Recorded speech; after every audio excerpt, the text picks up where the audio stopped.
E aí, tudo bem com vocês? Eu sou Miguel Alves.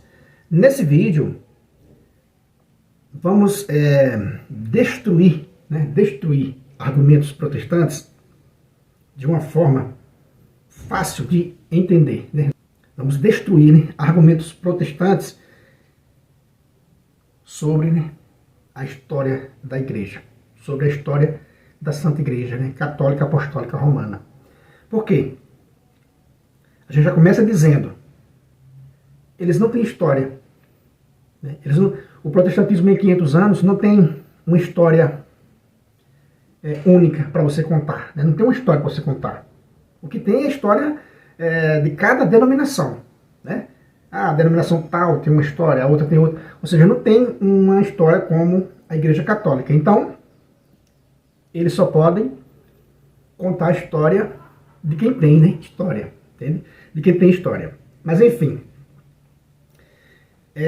há uma modalidade nos canais protestantes de se reunirem em lives e ficar ali horas e horas discutindo sobre a história da igreja. É interessante quem vê eles discutindo a história da igreja, Aí eles vão lá, olha, tal concílio, teve um papa, teve um bispo, teve ali um historiador católico, um escritor católico que não concordou com tal dogma. Lá no início da igreja teve um pai da igreja que não concordou com tal dogma. E assim eles vão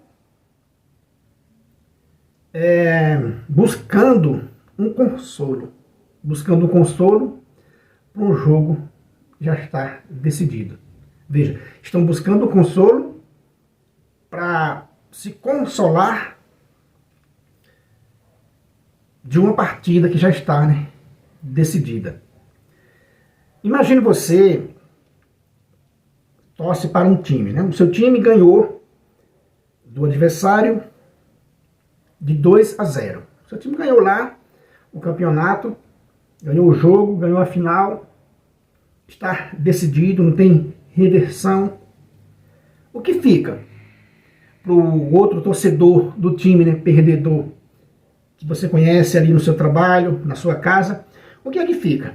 Ele fica sempre do seu lado, murmurando, tentando mostrar uma falha que talvez o juiz não viu, um pênalti que supostamente ele viu, mas os outros não viu. Ele vai ficar o quê? Tipo, chorando. Como se diz, o choro é livre. O resultado final prevaleceu. Foi 2-0, a partida está encerrada, não tem o que discutir. Mas você já viu que fica, às vezes, dias e dias, meses e meses, às vezes ano, a pessoa murmurando porque o seu time perdeu. Porque o seu time perdeu. É ou não é? E a pessoa fica procurando um consolo. O seu time já é um time perdedor, já perdeu. Você agora está na cola do torcedor aqui, do time vencedor, e você está sempre procurando uma justificativa. Por quê? O camarada, o ser humano, ele não quer se dar por vencido, ele não quer dizer que perdeu, Então ele vai procurar, olha, mas aquele lance o juiz não deu. Olha, mas isso você não fala. Olha, mas você viu que foi dura, a partida foi dura, não foi tão fácil assim, houve uma disputa. Sim, houve uma disputa. E a pessoa está sempre lá, Nossa, mas meu time perdeu, mas olha, o time jogou até melhor. Jogou até melhor do que o seu.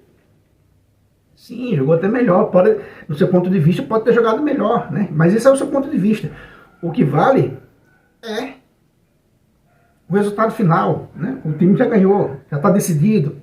Entende, meus irmãos? Então, essa historinha, só para a gente começar a clarear a nossa visão. É isso que está acontecendo, Os protestantes sabem que não tem aprovação na Sagrada Escritura, Você pergunta para eles, é uma pergunta que trava, Qualquer protestante, ele nunca vai responder, porque ele realmente não tem. E também não tem na patrística. Em canto nenhum tem aprovação para o protestantismo.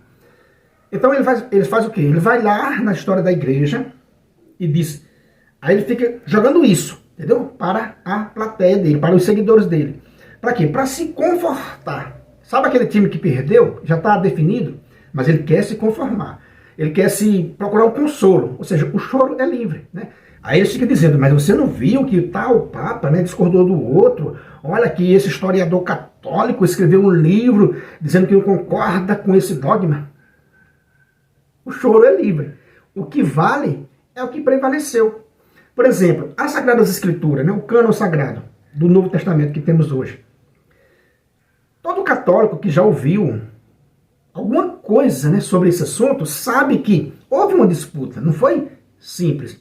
É como o time ganhou de 2-0, mas o time perdedor vai dizer, não, mas o jogo foi duro, né? O jogo foi duro, o jogo foi pegado, teve rivalidade, teve luta, sim, para formar o cano como a gente tem hoje, não caiu do céu com zíper e tudo. Houve sim uma disputa de séculos. Houve quem discordou, obviamente, né? Houve historiador católico que discorda, houve pessoas, né, da igreja que discordou. A gente sabe disso. A gente sabe disso, que houve disputa, né? A gente sabe disso. Mas para nós ficou o quê? Para nós ficou a Sagrada Escritura que temos hoje, né? O Novo Testamento que temos hoje. E você concorda com o Novo Testamento que temos hoje, né? Tanto é que você usa, né, os evangelhos que tem hoje. Mas será que ele caiu do céu dessa forma? Não. Houve disputa, sim, de anos, de séculos, né? Houve essa disputa para saber quais os livros eram inspirados por Deus. Então, houve uma disputa, né? Houve uma partida, digamos assim, né? Houve sim essa disputa. Não foi unânime. Todo católico, bom católico, sabe que não foi unânime. Mas eu pergunto para você, você aceita a Sagrada Escritura, o Novo Testamento como temos? Você aceita. Então você está aceitando o quê? O resultado final. Lembra do jogo? 2-0? Você tá... Quem ganhou? Ganhou de 2-0. Cabe ao outro se conformar e aceitar que o outro ganhou de 2-0. E ponto final. Cabe a nós saber que o que temos hoje na mão é o resultado final de uma disputa de séculos. É o resultado final de uma disputa. Não houve unanimidade. A gente sabe disso. Com relação aos dogmas, é a mesma coisa. Será se todos os dogmas da igreja houve unanimidade? Não. Você vai encontrar... Aí o que é que os protestantes estão fazendo? Eles vão lá na história, ele encontra um pai da igreja, ou um historiador, ou um padre, alguém que discordou. Aí diz para os católicos, olha aí, eles não são tão unidos assim não, olha aí, olha. O que vale é o resultado final. O que vale para nós é o que prevaleceu. A gente sabe que houve pessoas que discordou do cano bíblico. Teve pessoas que queriam colocar mais livros, né? Teve pessoas que queriam retirar mais livros. Teve pessoas que não aceitaram o Antigo Testamento inteiro, porque achou que já tinha caducado, que não precisava mais do Antigo Testamento. Veja, teve disputa. A disputa foi acirrada, sim. O que prevaleceu para nós é o que interessa. Não houve unanimidade, a igreja sabe disso. Então eu fico pensando, né, figuras, né, no meio protestante, fica horas e horas debatendo um assunto que já está decidido, uma partida que já está vencida, né? Fica horas e horas dizendo, olha, eu li um historiador católico que disse que tal dogma não era bem assim. Vai adiantar de que você falar isso agora? Não adianta de nada. O que vale para nós é o resultado final. Você está apenas buscando o quê? Um consolo. O choro é livre. Você está igual aquele torcedor que perdeu de 2-0 e não se conformou ainda. Quer dizer, que o protestante não se conformou ainda. Além de não ter um versículo sequer na Sagrada Escritura aprovando o protestantismo, até porque o livro sagrado, né, a Sagrada Escritura, foi fechada no final do século IV e 1000 anos depois vai surgir o protestantismo. Então é querer demais que tivesse, né, alguma coisa aprovando eles, né? Então não tem nada aprovando eles. E nem na patrística, né? Nem na patrística. Então ele fica o quê? Ele fica batendo bola com os católicos, né? E às vezes os católicos se deixam entrar nesse jogo. Em vez de matar logo a charada, de dizer, peraí, você está falando da história da igreja? Sim, mas olha, sim, houve disputa. Ninguém está dizendo que houve unanimidade. Que, aliás, né, unidade não quer dizer uniformidade. Não quer dizer que o cano sagrado foi, do jeito que está para nós hoje, foi todo unânime. Não teve ninguém que discordou. A gente já está falando aqui. A Bíblia, como a gente tem hoje, houve muita discórdia. Pessoas queriam colocar mais livros e pessoas queriam retirar. eu vou ficar debatendo agora essas pessoas, ou eu vou ficar agora, ou eu vou aceitar o que está definido. Eu vou aceitar a partida que está definido, o resultado final. O que vale para nós, meus irmãos, é o resultado final. Então, a tal dogma, teve um católico historiador, teve uma pessoa que discordou. Vai mudar o quê? O que vale é o resultado final. O Espírito Santo guia a igreja. Desde dos apóstolos, a gente sabe que não havia uniformidade, mas havia unidade. A gente vê Paulo criticando Pedro, a gente vê os apóstolos querendo jogar fogo do céu, a gente vê os apóstolos querendo sentar do lado de Cristo, a gente vê eles disputando. Não havia unanimidade, mas sim unidade. Então os protestantes têm que aprender isso. Unidade não é uniformidade, não é todo mundo vestido do mesmo jeito, todo mundo pensa do mesmo jeito, todo mundo vai do mesmo jeito. Não. Unidade na diversidade de dons, né? Na diversidade de dons. Houve disputa desde lá dos apóstolos de Cristo.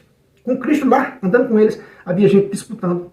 Então veja, essas disputas é normal. Então achar que vai buscar documentos da Igreja Católica para destruir, né, a tradição, para destruir a igreja, qual é o católico que não sabe que houve grande disputa, que houve papas terríveis, que houve bispos terríveis, que houve erros nesses homens? A gente sabe disso. A gente sabe que unidade não é uniformidade. Então é engraçado esses protestantes que vão vasculhar a história da igreja para destruir a igreja. E a gente apenas com um argumento destrói eles. Eles estão o quê? Chorando, né? O choro é livre. Eles não têm a aprovação na Sagrada Escritura, não têm aprovação na patrística, ou seja, em canto nenhum, aí vai chorar. É aquele negócio do time que eu falei. O time do cara perdeu, mas ele vai ficar remoendo do seu lado. Ah, mas você não viu isso. Ah, mas você não viu aquilo. Sim, a gente viu tudo isso. A gente viu algumas coisas, só que a gente entende diferente de você, e a gente sabe que o que prevalece, que o que vale para nós é o quê? É o resultado final. A Sagrada Escritura que você tem hoje, você vai voltar lá nos primeiros anos, você vai rasgar os livros, vai procurar mexer agora na Sagrada Escritura? Não, para você está valendo isso aí. É o que você tem na mão. Você acha que isso aí caiu do céu? Alguém disputou para trazer esse livro para mim e para você. Então, repito, né? O choro é livre. Vocês estão apenas chorando aquilo que vocês já perderam, né? Aquela partida que você já perdeu, que não tem como reverter, né? Não tem como reverter. Como se diz, né? Todo caminho leva a Roma, não tem como reverter. Quem estuda honestamente, com sinceridade, vai a Roma, como se diz, né? Todo caminho leva a Roma. Não tem como dizer que não. Pode estudar a história da igreja. Você vai encontrar pessoas contra decisão do magistério da igreja, pessoas da própria igreja. A gente está dizendo que você vai encontrar, sim. Mas o que prevalece não é o resultado final. O que prevalece é o resultado final, meu amigo. A igreja está aí, firme e forte. Aí eu fico vendo esses caras 5 horas falando de tradição da igreja. E a igreja está aí. Tudo que eles falou, a igreja já superou, já passou há anos. A igreja está firme e forte, a maior obra de caridade desse planeta. O protestantismo, ao contrário, em 500 anos, não tem história, é um esfacelamento, né? É um esfacelamento de seitas, nunca forma um corpo de Cristo, porque não tem o mesmo batismo, não tem o mesmo pão, né? Aí, eles vão o quê? Eles vão se conformar no choro, né? No choro, para se alimentar um pouco, né? Como eu disse, né? O cara que perdeu, o time que perdeu, quer procurar uma solução para a sua perda, né? Quer compensar a sua perda remoendo o passado. Então eu vou lá na história da igreja, a Inquisição já passou, a igreja está firme e forte aí. Ah, mas tal erro, esse erro já passou, a igreja está firme e forte aí. Veja, a igreja tem o carisma da unidade. Veja, né, que em 500 anos de protestantismo, a igreja continua do mesmo jeito e o protestantismo se esfacelou. Como eu disse em outro vídeo essa semana, né? Se fosse para ficar só com Lutero, teria só a igreja de Lutero. Aí sim seria a igreja católica e a igreja luterana, se o erro fosse da igreja católica. Mas veja só, eles alegam que Lutero saiu da igreja católica porque errou, e eles saíram da igreja de Lutero por quê? E assim sucessivamente. Então veja, enquanto os católicos têm, enquanto a igreja católica de Cristo tem o carisma da unidade, ele tem o carisma, né, da divisão. E Paulo diz isso, né, acho que lá em Em Romanos, no finalzinho de Romanos, ele vai dizer, né, que ficar esperto com esses caras que provocam divisão o tempo todo. Né? É o protestantismo, provoca divisão o tempo todo. Ou seja, eles não têm história para contar, é um esfacelamento. Então vão passar 5, 6 horas contando a história da igreja, como se estivesse ali remoendo uma partida de futebol, mostrando, tentando explicar para o time vencedor, olha, vocês ganharam, mas olha, teve isso, teve aquilo que vocês não viram, olha, meu ponto de vista, isso aqui está errado, olha, o juiz não marcou esse pênalti, olha, a bola ali não tinha saído. Meu amigo, isso é o choro é livre, o choro é livre. Então, o que prevalece para nós é o resultado final. Ah, tal dogma, teve uma pessoa que criticou. O que vale é o resultado final. O que vale é o resultado final. A Bíblia que você tem hoje é o que vale. A disputa que houve para chegar até aqui foi grande, a gente sabe disso. Repito, a unidade da Igreja Católica Apostólica Romana não é uniformidade. Não é uniformidade. Então aprenda isso. Unidade não é uniformidade. O que prevaleceu sempre na igreja foi o quê? O resultado final. Cristo disse que ela não será vencida e que ela vai perdurar até o fim dos tempos. E a gente vê disputa desde o seu início. A gente viu que não havia uma uniformidade, mas sim uma unidade.